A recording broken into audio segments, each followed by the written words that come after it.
Going on, Exposure Box viewers? I am Karim reporting for Exposure Box TV, and we have a very special treat for you all today. My guest is Caprice. You have quite a unique name, so if you could maybe... I know everyone thinks my name is fake, but it's not. It was from a Doris Day movie. I don't know when it came out, but it came out when my mom was a little girl, and she said, oh, if I ever have a little girl, I'm going to name her Caprice. So then I went online and I bought the authentic poster, and it was starring Doris Day and Cary Grant. Yeah. I don't know if you guys know them here. Oh, you don't. You're like 2 years old, honey. Obviously, being involved in fashion quite highly and for quite a period of time, who would you say your fashion icon is? I mean, in the lingerie business, I have people that I really respect and I look up to. I mean, Jacqueline Gold. It's her evolution has been really interesting because she inherited this sex business kind of, and she, well, it was the dildos and the this and that. And her father said, okay, you could have it.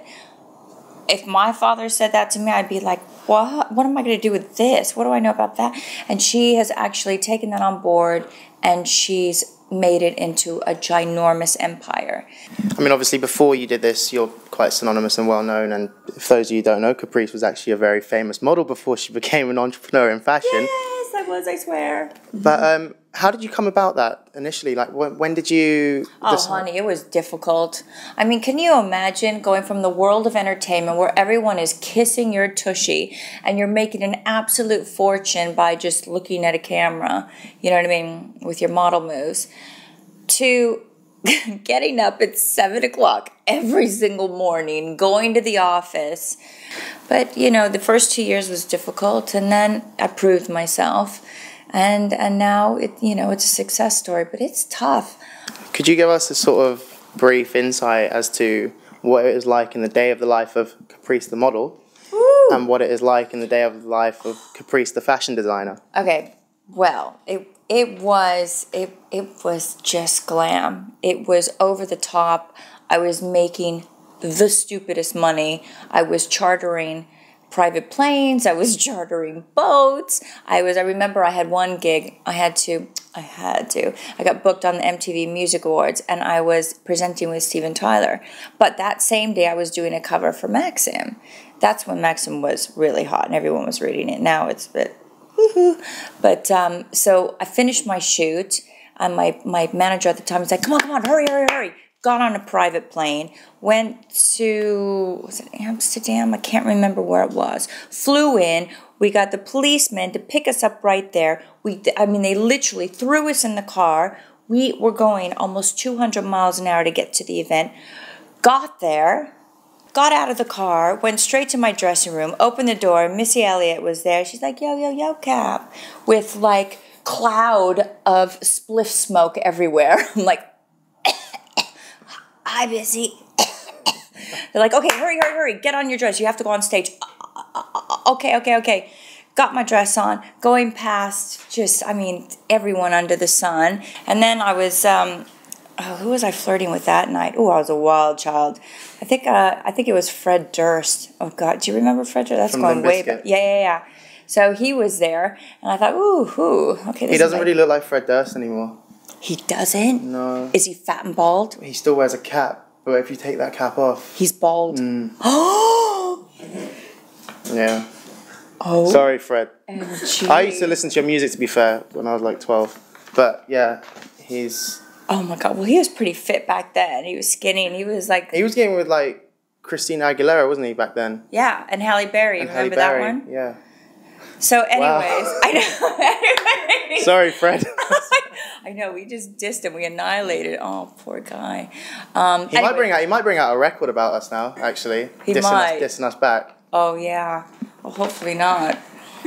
Anyways, but that was the day, and I was making stupid money, having the time of my life. Now, let's get to By Caprice. But I have to say before, I love what I do. I love my evolution. I love where I'm at now, even though I'm working my ass off and it's killing me.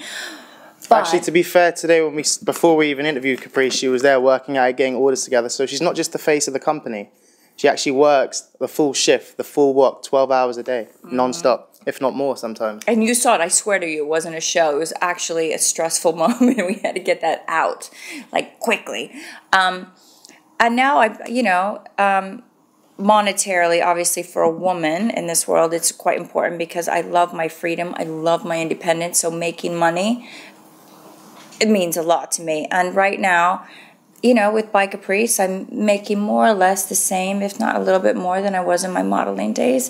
It's definitely not as glamorous, and I am working my ass off, but this is forever. It doesn't matter how I look. It doesn't matter. I come into work in my sweats and no makeup on, and it's so nice not having those kind of pressures. Now I have different kind of pressures, but I'm 40 years old now, and you have to move on. You have to move on. But you also do motivational, inspirational speeches and business speeches as well. I mean, what's that like? I love speaking in front of people. One, I'm not a shy person, as I know it might be hard for you to tell, but just joking. But through my experiences now, and especially in this country, like maybe an American, I came out of my mom's tummy thinking I'm going to rule the world, you know what I mean? And for a woman in still a man's society to, at 34, 35, to completely change occupations and to go from the entertainment, the world of everyone kissing your ass and making stupid money, to starting something new and to putting my ego in my back pocket, that's huge. And so I like to share my experiences, and also starting up, and my business By Caprice is with my own money. So if this sinks, it's all my own money, so it will never sink. You know what I mean? Because initially it was with Debenhams, wasn't it? And then it was a license deal with Debenhams, and then I saw how rich I was making them, and I'm like, I'm gonna have a piece of that action. So I bought back the license and I started By Caprice. But I had to learn everything. I go to Hong Kong 4 times a year, which I really don't like to do. But you go to the factories, you have to negotiate the cost prices, you have to deal with all your shipments, you have to deal with, all your buyers and their demands, you have to deal with the shitty economy. It's tough. It's really tough. I mean, what is that like actually now? Obviously, we are in a recession, the economy isn't at its greatest, but I mean, you seem to be working through it. Well, you have to. You just have to say, you have to accept it and say, okay, how am I going to make this work? It's about solutions. Okay, fine. They're buying a quarter of what they used to buy in 2008. Okay, fine. We've got to make it work. We've got to make cuts. We've got to consolidate. I have my cash flow. I know it's coming in and out for the next 8 months. If the cash flow looks a bit scary, let's say in 7 months' time, I work on it now. You have to be responsible. Not only that, I take it very serious that I have a team, and and their livelihood is my responsibility. They have responsibilities as well, and I'm not just saying, oh, this is just for me and I want to make as much money from my very expensive lifestyle, but my team is like my family. If you could advise someone trying to come up in the modeling industry and someone trying to come up in, say, any sort of fashion line, what advice would you give them? One, I would say, finish your schooling. A lot of these girls, they don't finish their what I would call high school. I don't know, A levels or whatever you call it here. Finish your schooling. I started modeling at 19 years old, and I did pretty damn well.